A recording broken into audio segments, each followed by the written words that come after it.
Jon Anik threatens to leave the UFC over comments he's been receiving after he recently featured a podcast with Dracus Duplessis, Ray Longo, and Kenny Florian.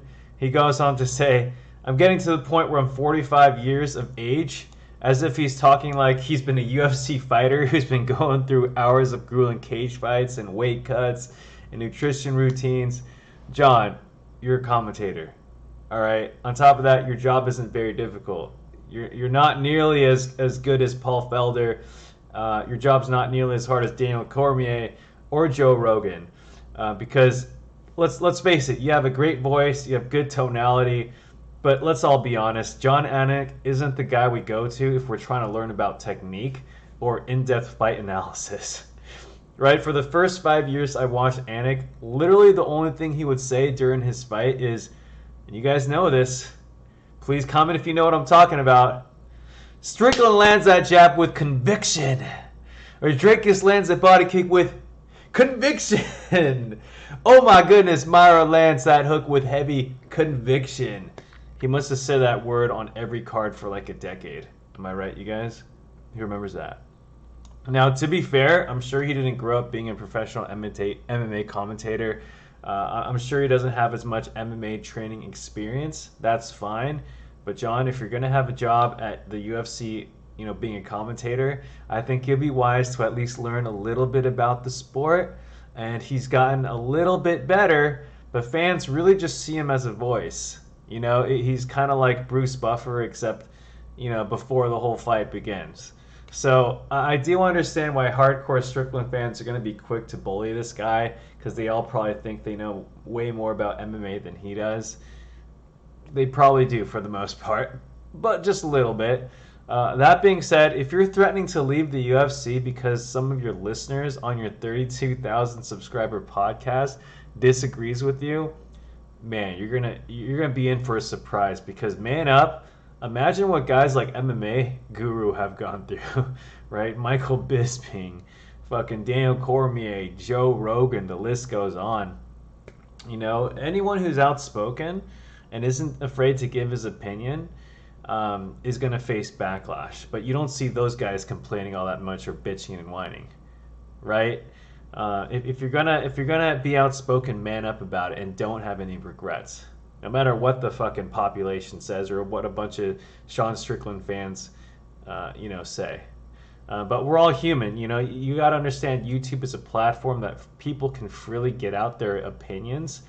Even bad publicity is good, because at least fans are engaging with your content, right? We see that constantly. The bad guy blows up, and gets a ton of publicity, and maybe that's what he's going for here. I don't know what he's expecting to achieve by coming out with this. I know he's not going to retire over this baloney, but I think he's just on his period, maybe being a little emotional, right? Maybe trying to get some fans to ease up a little bit. Maybe he's not getting enough tender loving at home or counseling, whatever. But on top of that, Jon Anik is calling Strickland fans, wow, the bottom of the bucket, or in his words, the lowest common denominator. Those are some harsh words for Strickland fans, dude. I can guarantee you they're gonna shit on Jon Anik the next time Strickland fights or is at a press conference. But afterwards, he says that he doesn't know how much longer he has in this space. I don't think Jon Anik should leave, but I don't think he should be at a UFC press conference when Strickland is fighting, because he's gonna get absolutely demolished. The lowest common denominator. Can you imagine the shirts or the signs? Right, you guys? I can even possibly see UFC cutting some of his time because of this, or just not commentating on Sean Strickland's fights, because Dana White is all for freedom of speech. He doesn't give a fuck what you say. If you're a fighter, as long as you're not trying to hurt someone or do something illegal, he doesn't care what you're saying on your podcast, at least as long as it's not interfering with the UFC's fans and calling them bad names. But I know Dana is going to care if one of his major UFC commentators calls fans trash, basically. That's what he's calling them. So, Jon, man up, dude. If you're going to give your opinion and try to be on YouTube, then suck it up, because you're always going to have people disagree with you. It's called freedom of speech. I wouldn't be surprised if Anik voted for Biden or after that rant. But, you know, that's how I feel about that whole situation. So if you guys like that, or if you agree or disagree, or if you have any comments or opinions on that matter, good or bad, go ahead and post that in the comment section. And please hit that like and subscribe button, because I release UFC news, fight predictions, and betting tips every day at 2 p.m.